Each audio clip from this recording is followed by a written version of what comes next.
Hello dear students, welcome to Kataria pharmacy. So students, कैसे हैं आप सभी? आई होप सभी ठीक होंगे, सभी हेल्दी होंगे। तो बच्चों, हम स्टडी कर रहे थे जीपेट के लेक्चर्स के बारे में। तो फार्मास्यूटिक्स के लगभग जो इंपॉर्टेंट टॉपिक्स थे वो हमारे कवर हो चुके हैं। उसके वीडियोस हमारे चैनल पे अपलोड हो चुके हैं। अगर आप चैनल पे न्यू हैं, उन वीडियोस को देखना चाहते हैं, तो हमारे इस वीडियो के डिस्क्रिप्शन बॉक्स में आपको प्लेलिस्ट का कंप्लीट लिंक मिल जाएगा, वहां जाके आप स्टडी कर सकते हैं। हमारी इस सीरीज में जुड़ जाइए बच्चों। टेलीग्राम ग्रुप का लिंक भी आपको मिल जाएगा वीडियो के डिस्क्रिप्शन में, जहां पे इस लेक्चर्स की पीडीएफ, जो प्रीवियस ईयर क्वेश्चन पेपर्स हैं उनकी पीडीएफ, बाकी अदर इंफॉर्मेशन भी आपको टेलीग्राम चैनल के ऊपर मिलती रहेगी। आज हम स्टार्ट कर रहे हैं फार्माकोलॉजी। ये भी हमारा एक मेजर सब्जेक्ट है। 38 क्वेश्चन बेसिकली, मतलब 28 क्वेश्चन बेसिकली यहां से इस सब्जेक्ट से हमें देखने को मिलेंगे जीपेट 2025 के अंदर। तो बच्चों, आज हम जनरल फार्माकोलॉजी के बारे में स्टडी करेंगे। जो जनरल फार्माकोलॉजी है, बेसिक जो फार्माकोलॉजी हमें आनी चाहिए, वो इस लेक्चर के अंदर आपको देखने को मिलेगी। तो आज से आपका फार्माकोलॉजी स्टार्ट हो रहा है। तो चलिए स्टार्ट करते हैं। तो बच्चों, अगर आप चैनल पे न्यू हैं तो चैनल को सब्सक्राइब जरूर कर ले और बेल आइकन को प्रेस कर दे, जिससे हमारी आने वाली न्यू वीडियो का नोटिफिकेशन आपको सबसे पहले मिल जाए। रेगुलर बेसिस पे हमारे चैनल के ऊपर वीडियोस अपलोड हो रहे हैं। कुछ दिनों में एमसीक्यू विद एक्सप्लेनेशन, इसकी सीरीज भी हमारे चैनल पे स्टार्ट हो जाएगी, जिससे आपको काफी हेल्प मिलने वाली है आपकी जीपेट एग्जाम की प्रिपरेशन में। तो चलिए बच्चों, स्टार्ट करते हैं।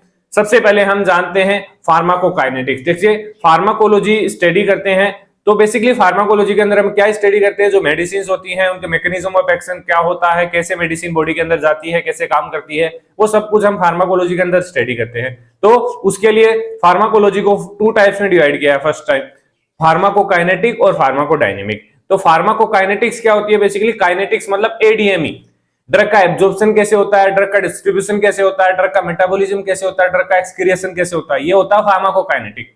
इसकी स्टडी करना फार्माकोकाइनेटिक को बोलते हैं उसको।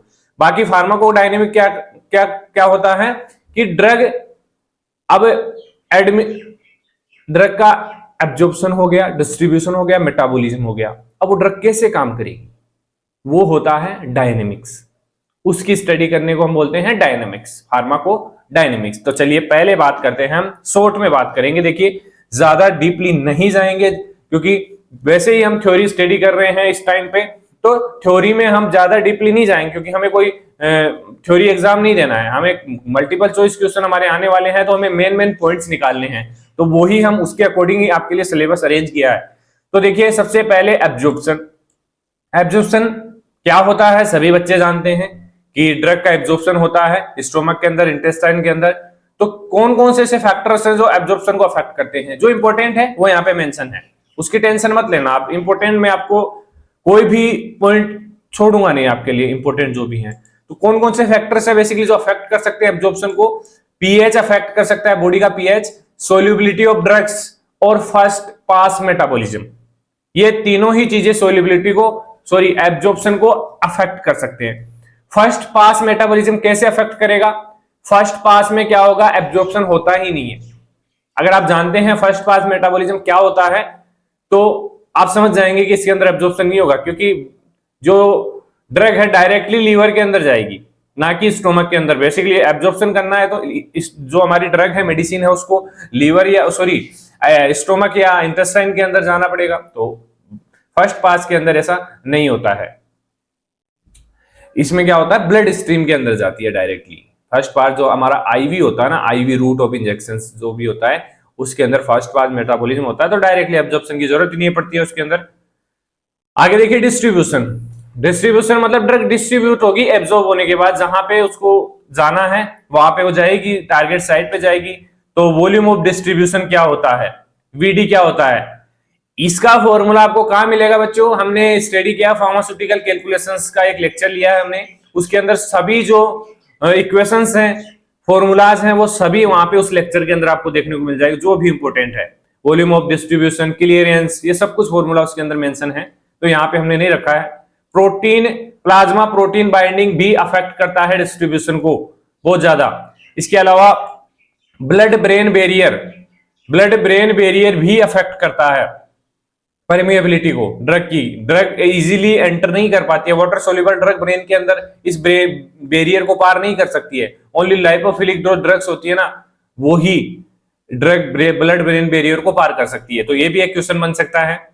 मेटाबॉलिज्म, मेटाबॉलिज्म टू टाइप से होता है बेसिकली हमारी बॉडी के अंदर। फेजेस होती हैं, फर्स्ट फेज और second phase. Basically first phase के अंदर ऑक्सीडेशन, रिडक्शन, हाइड्रोलाइसिस होता है और फेज सेकंड के अंदर कंजुगेशन होता है। तो ये टाइप हो गए मेटाबॉलिज्म के। लास्ट है एक्सक्रिएशन। एक्सक्रिएशन के लिए बेसिकली इसमें बेसिकली आप सभी जानते हैं रूट ऑफ एलिमिनेशन होता है ये। तो इसमें बेसिकली किस किस का रोल होता है एक्सक्रिएशन के अंदर? रीनल का रोल होता है, हेपेटिक जो लीवर है उसका रोल होता है, पल्मोनरी लंग्स का रोल होता है, बाइलरी बाइल जूस वगैरह होते हैं उनका रोल होता है किसके अंदर? एक्सक्रिएशन ऑफ ड्रग्स के अंदर। इंपॉर्टेंट इक्वेशंस बेसिकली इसके अंदर है क्लियरेंस। क्लियरेंस की इक्वेशन भी हमने यहाँ पे बताई है। हाफ लाइफ की इक्वेशन भी आपको बताई है। First order, zero order kinetics की रिएक्शन भी हमने बताई है। तीनों ही इंपॉर्टेंट है बच्चों। इक्वेशन देखिए सारी इंपॉर्टेंट है, कोई ना कोई इक्वेशन आपको जरूर पूछी जाएगी एग्जाम के अंदर। तो इक्वेशन को किसी को भी नहीं छोड़ना, आपको रट लेना है। देखिए कॉम्पिटिटिव एग्जाम का मतलब यही है कि जैसे इक्वेशन है याद नहीं हो रही है फिर भी आपको रटना पड़ेगा उसको, क्योंकि वहां ये तो है नहीं कि आपके पास डायरेक्ट ऑप्शन आएगा, वहां लिखना तो है नहीं आपको। आपने अगर देख लिया, उसको समझ लिया तो आप इजीली चूज कर लोगे कि हाँ यही है। उसमें देखना ही तो आपको, आप यहां देख रहे हो वहां भी देखना ही है और आपको टिक करना है। बहुत ही सिंपल है, याद करना तो इतना है ही नहीं उसको। चलिए कुछ क्वेश्चंस हैं आपके लिए सोल्व करने के लिए, थोड़ा सा कुछ एड ऑन किया हमने सीरीज के अंदर। तो कुछ क्वेश्चंस हैं जो बन सकते हैं इस टॉपिक से, वो क्वेश्चन आपको हल करने हैं, आपको इसका आंसर निकालना है। तो which organ is primary site for drug metabolism? कौन सा ऑर्गन है जो प्राइमरी साइट होता है ड्रग के मेटाबॉलिज्म का, जो लार्जेस्ट ऑर्गन भी है? अब तो आपको हिंट मिल गया, बता सकते हैं इसका answer. Difference between phase first and phase second metabolism में क्या डिफरेंस है? जो मेटाबॉलिज्म है इसमें क्या डिफरेंस है? दोनों क्वेश्चन आपके लिए, सभी टॉपिक्स में क्वेश्चन आपको देखने को मिलेंगे। ये आपके लिए एग्जांपल होमवर्क में समझ लीजिए, आप सेल्फ स्टडी करना है इसकी। वैसे तो आप स्टडी करते नहीं है, मुझे नहीं लगता आप कर रहे हैं, क्योंकि काफी बार समझा दिया मैंने आपको। अगर आपको जीपेट एग्जाम क्वालिफाई करना है तो सेल्फ स्टडी भी करनी पड़ेगी बच्चों। चलिए आगे चलते हैं। फार्माकोडायनेमिक्स, बेसिकली कौन कौन से इंपॉर्टेंट टॉपिक्स इसके अंदर आते हैं? सबसे पहले काम आता है drug receptor interaction. Basically receptor का काम होता है वो ड्रग को टारगेट साइट तक लेके जाता है जिससे ड्रग अपना एक्शन करती है। तो बेसिकली डिफरेंट टाइप्स के रिसेप्टर्स यूज होते हैं, GPCR, ion channel, enzyme link और न्यूक्लियर रिसेप्टर। ये बेसिकली 4 टाइप के रिसेप्टर हमें यूज आते हैं बॉडी के अंदर ड्रग को ट्रांसफर करने के लिए। तो इसको अच्छे से याद कर लेना। Dose response relationship, graded versus quantal dose response curves होते हैं जो बेसिकली इनका रिलेशनशिप होता है ड्रग के अंदर। पोटेंसी वर्सेस इफिकेसी, इसकी डेफिनेशन एंड एग्जांपल्स आपको याद करना है। थेराप्यूटिक इंडेक्स इंपॉर्टेंट है, थेराप्यूटिक इंडेक्स का फॉर्मूला आपको आना चाहिए। इस पे क्वेश्चन भी बना देते हैं एग्जामिनर। थेराप्यूटिक इंडेक्स के लिए क्वेश्चन भी आ सकता है, अगर फॉर्मूला याद है तो आप क्वेश्चन को इजीली हल कर सकते हैं बच्चों। तो ये इसका फॉर्मूला है, therapeutic index is equals to TD 50 upon ED 50। ये इसका फॉर्मूला है। अगर आपको पूछा जाएगा तो दोनों की वैल्यू आपको दी जाएगी, तो फॉर्मूला अगर आपको याद है तो इजीली निकाल सकते हैं। इस टॉपिक से क्या क्वेश्चन बन सकता है? Difference between competitive and non competitive antagonist, क्या डिफरेंस होता है इनके बीच? Which type of receptor does insulin act on, मतलब कौन सा रिसेप्टर जिसके ऊपर इंसुलिन एक्ट होता है, एक्ट करता है, तो उसका एग्जांपल आपको पता होना चाहिए। ये आपके लिए होमवर्क है। चलिए आगे चलते हैं। एंजाइम इंडक्शन एंड इनहिबिशन, ये टॉपिक में पहले भी आपको बच्चों स्टडी करवा चुका हूं। एंजाइम इंड्यूसर्स क्या होते हैं और एंजाइम इनहिबिटर्स क्या होते हैं। तो बेसिकली दोनों का लगभग एक ही काम है, कम कर देते हैं ड्रग के एक्शन को, और इनहिबिटर क्या करते हैं? ड्रग के एक्शन को बढ़ा देते हैं। दोनों का लगभग अपोजिट काम है। एग्जाम्पल देख लीजिए आप एंजाइम इंड्यूसर की, ये बहुत ज्यादा इंपॉर्टेंट है। आपकी डेफिनेशन याद होने से ज्यादा है कि इससे एग्जाम्पल आपको याद हो जाए बच्चों, क्योंकि एंजाइम इंड्यूसर के डायरेक्ट एग्जाम्पल आपको पूछे जाएंगे। तो एग्जाम्पल है रिफाम्सिन, फेनिटोइन, कार्बामेजापिन और फेनोबार्बिटल, फिनोबार्बिटल। ये 4 एग्जाम्पल्स हैं एंजाइम इंड्यूसर के जो एग्जाम के अंदर इंपॉर्टेंट है, पूछे जा सकते हैं। एंजाइम इनहिबिटर जो ड्रग्स हैं वो हैं कीटाकोनाजोल, सिमेटिडीन, इरिथ्रोमाइसिन और ग्रेप फ्रूट जूस। ये बेसिकली एंजाइम इनहिबिटर, जो एंजाइम्स को इनहिबिट करते थे। आगे चलिए, क्या क्वेश्चन है, which drug is CYP 450 inducer, कौन सी ड्रग है जो CYP जो 450 है उसको इंड्यूसर है। तो इन्हीं में से कोई ड्रग है, वो आपको चूज करनी है, आपको इसका पता लगाना है कौन सी ड्रग है। और why does grapes fruit juice interact with many drug, grapes fruit juice क्यों इंटरेक्ट करता है ड्रग्स के साथ, ये क्वेश्चन भी आपके लिए ही है। चलिए, कमेंट भी कर सकते हैं इन क्वेश्चंस को, अगर आपको नहीं आ रहा है तो मैं जरूर आपको रिप्लाई दूंगा बच्चों। जरूरी नहीं है कि आपको नहीं आ रहा है ना तो आप कमेंट कर देना, रिप्लाई मिल जाएगा आपको। बाकी आपके लिए है तो आपको करना पड़ेगा ये। फैक्टर अफेक्टिंग ड्रग एक्शन, कौन कौन से फैक्टर्स हो जो बेसिकली ड्रग की एक्शन को अफेक्ट कर सकते हैं। तो फर्स्ट है फिजियोलॉजिकल फैक्टर, जैसे कि एज, न्यूनेट्स, एल्डरली, इनमें जो ड्रग फिजियोलॉजिकल्स होते हैं ना, जेंडर्स, ये अफेक्ट कर सकते हैं ड्रग के एक्शन को। जेनेटिक फैक्टर जैसे फार्माकोजिनोमिक्स, एग्जाम्पल CYP2D6 पॉलीमॉर्फिज्म अगर होता है तो उस कंडीशन में भी ड्रग एक्शन अफेक्ट हो सकता है, एक डिजीज टाइप है। पैथोलॉजिकल कंडीशन जैसे लीवर किडनी डिजीज अफेक्ट करती है मेटाबॉलिज्म एंड एक्सक्रिएशन को, कोई भी डिजीज है बॉडी के अंदर तो वो अफेक्ट कर सकती है। चलिए, drug formulation and route of administration, drug की फॉर्मुलेशन कौन सी है, सस्पेंशन है, इमल्सन है, टेबलेट है, कैप्सूल है, और कौन सा रूट ऑफ एडमिनिस्ट्रेशन यूज कर रहे हैं वो भी ड्रग के एक्शन को अफेक्ट कर सकता है। तो ये कुछ फैक्टर्स अफेक्टिंग ड्रग एक्शन है। क्या क्वेश्चन बन सकता है, why do neonates have a prolong half life of drug, neonates के अंदर जो ड्रग की हाफ लाइफ है वो प्रोलॉन्ग क्यों होती है, आपके लिए क्वेश्चन है बच्चों। Which factor affect drug metabolism in liver disease patient, मतलब कि कौन से ऐसे फैक्टर हैं जो ड्रग मेटाबॉलिज्म को अफेक्ट करते हैं लीवर पेशेंट के अंदर, यह भी आपके लिए क्वेश्चन है। आशा करता हूं कि इन क्वेश्चंस को आप सोल्व करेंगे और आंसर भी आपको मिलेगा। अगर फिर भी आपका कोई डाउट है तो कमेंट जरूर करना, जो भी क्वेश्चन में डाउट हो आपके। चलिए, ड्रग इंटरेक्शन की बात करेंगे, बहुत ही शॉर्ट में देखेंगे, बस एग्जांपल्स आपको देखने हैं। तो टू टाइप से ड्रग इंटरेक्शन को बेसिकली डिवाइड किया गया है, फार्माकोकाइनेटिक्स और डायनेमिक एक्शंस, मतलब कि ऐसे इंटरेक्शंस जो बेसिकली फार्माकोकाइनेटिक्स को अफेक्ट करते हैं, जैसे ADME, absorption, distribution, metabolism and excretion, और फार्माकोडायनेमिक आएंगे जो ड्रग के एक्शन को अफेक्ट करते हो। तो फर्स्ट देखिए, एब्जॉर्प्शन को कौन सा अफेक्ट करता है, टेट्रासाइक्लिन प्लस एंटासिड का कॉम्बिनेशन बेसिकली एब्जॉर्प्शन को अफेक्ट करता है। डिस्ट्रीब्यूशन को अफेक्ट करता है वारफरिन और NSAID जो ड्रग्स होती है बेसिकली रिस्क इंक्रीज करती है ब्लीडिंग का, ब्लीडिंग रिस्क इंक्रीज होता है अगर इन दोनों को कॉम्बिनेशन में ले लेते हैं। तो मेटाबॉलिज्म को अफेक्ट करता है CYP इंड्यूसर और इनहिबिटर्स, बेसिकली ड्रग मेटाबॉलिज्म को अफेक्ट करेंगे। एक्सक्रिएशन बेसिकली प्रोबेन एसिड और पेनिसिलिन जो एंटीबायोटिक है वो एक्सक्रिएशन ऑफ ड्रग को अफेक्ट करेगी। तो ये कुछ है फार्माकोकाइनेटिक्स इंटरेक्शंस। फार्माकोडायनेमिक्स इंटरेक्शन देखिए, एडिटिव्स का मतलब दो drug same mechanism of action इनका है, एक साथ मिलकर काम करती हैं, तो इस कॉन्सेप्ट को क्या बोलते हैं, एडिटिव। सिनर्जिस्टिक इफेक्ट होता है, इसमें एक ड्रग दूसरे ड्रग के इफेक्ट को, मतलब दो ड्रग हैं एक साथ कंबाइंड होगी तो उनका एक्शन डबल हो जाएगा। मतलब ये 50 एक सिंगल अगर ड्रग दे रहे थे सल्फोनामाइड तो 50% काम करी थी, लेकिन इन दोनों को एक साथ देंगे तो 200% काम करेगी। मतलब ऐसे 100% कर रही है वैसे डबल हो जाएगा इनका एक्शन। तो ऐसी ड्रग्स भी होती हैं सिनर्जिस्टिक, एग्जांपल है सल्फोनामाइड्स प्लस ट्राइमेथोप्रिम। इसके अलावा एंटागोनिस्टिक, मतलब एक दूसरे के इफेक्ट को ब्लॉक कर देती है, एक्शन को ही ब्लॉक करती हैं। तो beta blocker, beta agonist, beta blocker plus beta agonist, ये एग्जांपल है एंटागोनिस्टिक ड्रग्स का, ड्रग इंटरेक्शंस का।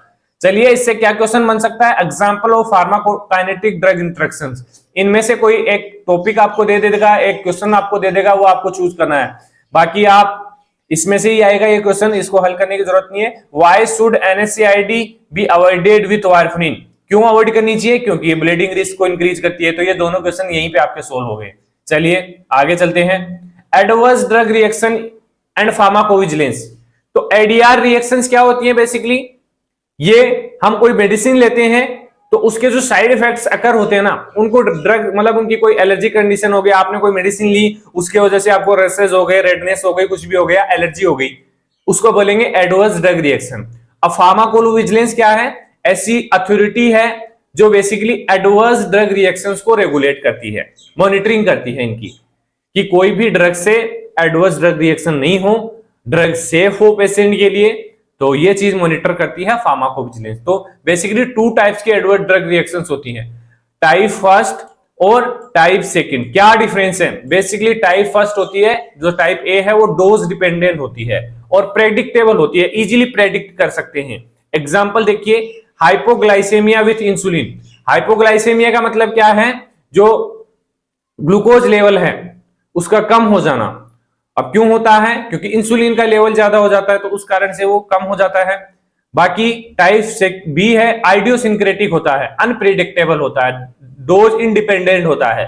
Example anaphylaxis with penicillin, penicillin की वजह से एलर्जिक कंडीशन हो जाती है, तो ये एग्जाम्पल है टाइप बी एडीआर्स का। फार्माकोविजिलेंस की डेफिनेशन मैंने बता दी, डेफिनेशन येलो कार्ड सिस्टम है, vigilance programme of India. Basically आप स्टडी करके आए हैं, कंप्लीट सब्जेक्ट।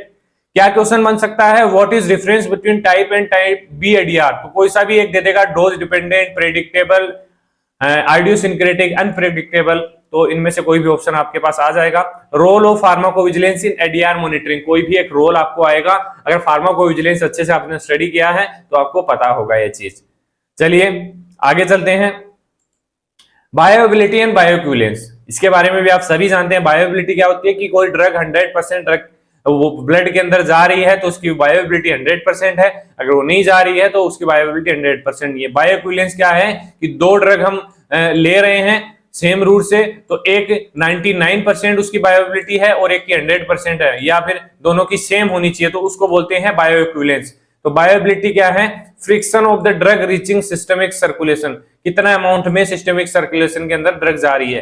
फैक्टर कौन से अफेक्ट करते हैं बायोएबिलिटी को? First pass metabolism, first pass जो मेटाबॉलिज्म होता है अफेक्ट करता है बायोएबिलिटी को, और सोल्युबिलिटी अफेक्ट करती है, फॉर्मुलेशंस अफेक्ट करती है बायोएबिलिटी को। क्योंकि देखिए अगर मेडिसिन देंगे तो बायोएबिलिटी कम होगी, और अगर डायरेक्टली आईवी से देंगे बायोएबिलिटी ज्यादा होगी। तो इजीली समझ में आ गया आपको। बायोइक्विवेलेंस क्या होता है? Important in generic drug approval, क्योंकि जैसे ब्रांडेड ड्रग है उसका क्या कॉन्स्टिट्यूएंट है, किस चीज से मिलकर बना है, कितनी क्वांटिटी में है, तो सेम जेनरिक ड्रग की क्वांटिटी में होना चाहिए, तो उसको बोलते हैं बायोइक्विवेलेंस दोनों ड्रग का। क्या क्वेश्चन बन सकता है? डेफिनेशन ऑफ बायोइक्विवेलेंस क्या हो सकती है? तो आप लिख सकते हैं equivalence. Why is IV drug bioavailability always? IV drug की बायोएबिलिटी हमेशा 100% क्यों होती है? इसका आंसर आपको चाहिए, आपको निकालना है। अगर नहीं पता है तो आप कमेंट जरूर करना। लास्ट है therapeutic drug monitoring. Therapeutic drug monitoring बहुत ही इंपॉर्टेंट है। डेफिनेशन क्या है? Measurement of drug level in plasma to optimise therapy, मतलब कि ड्रग का लेवल कितना, जो ड्रग हमने ली है उसका कितना लेवल ब्लड के अंदर पहुंचा है, जिससे जो थेरेपी हम कर रहे हैं पेशेंट की, जिससे ऑप्टिमाइज कर सकते कि कितना वो ठीक होगा, कितना वो ड्रग अफेक्ट करेगी। Drug requiring therapeutic drug monitoring, कौन कौन सी ड्रग है जिनमें थेराप्यूटिक ड्रग मॉनिटरिंग की रिक्वायरमेंट होती है? डिजोक्सिन, लिथियम, थियोफाइलिन और वेंकोमाइसिन और फेनिटोन। ये कुछ एग्जांपल्स है, इंपॉर्टेंट है बच्चों, याद कर लेना। Sorry, importance off peak and through level. क्या क्वेश्चन बन सकता है इससे? Which drug need therapeutic drug monitoring? तो इन ड्रग में से कोई भी ड्रग एक आपके पास आएगी तो आपको चूज करनी है। Why is therapeutic drug monitoring important in narrow therapeutic drug index? ये क्वेश्चन आपके लिए है, तो आप सोल्व करना है इसको बच्चों। बाकी आपकी जो सेल्फ स्टडी वो कैसी चल रही है कमेंट करके जरूर बताना। कौन कौन से सब्जेक्ट्स आपने कवर कर लिए हैं, कौन कौन से सब्जेक्ट्स के टॉपिक्स के एमसीक्यूज आपने कवर कर लिए। तो आज के लेक्चर में इतना ही देखेंगे, आगे हम जो भी हमारा टॉपिक रहेगा फार्माकोलॉजी का वो स्टार्ट करेंगे। तो बने रहिए बच्चों, सपोर्ट कीजिए। आप लोग जितना सपोर्ट करेंगे उतना ही रिस्पॉन्स आपको मिलने वाला है कटारिया फार्मेसी से। हम ज्यादा से ज्यादा मेहनत करने की कोशिश करेंगे, बस आप लोग सपोर्ट कीजिए, अपने दोस्तों तक लेक्चर्स को शेयर कीजिए। कुछ ही दिनों में हम लेक्चर से स्टार्ट करेंगे एमसीक्यू के। हम डिसाइड कर रहे हैं कि आपके लिए लाइव लेक्चर लाएं या फिर रिकॉर्डेड लेक्चर लाएं, वो आपके ऊपर डिपेंड करता है। इसके लिए मैं एक पोल भी अपलोड कर दूंगा जिसमें आपको वोट करना है। उस जो आपकी डिमांड होगी उसी के अकॉर्डिंग हम लेक्चर्स लाएंगे। तो बने रहिए हमारे साथ, मिलते हैं नेक्स्ट वीडियो में। धन्यवाद।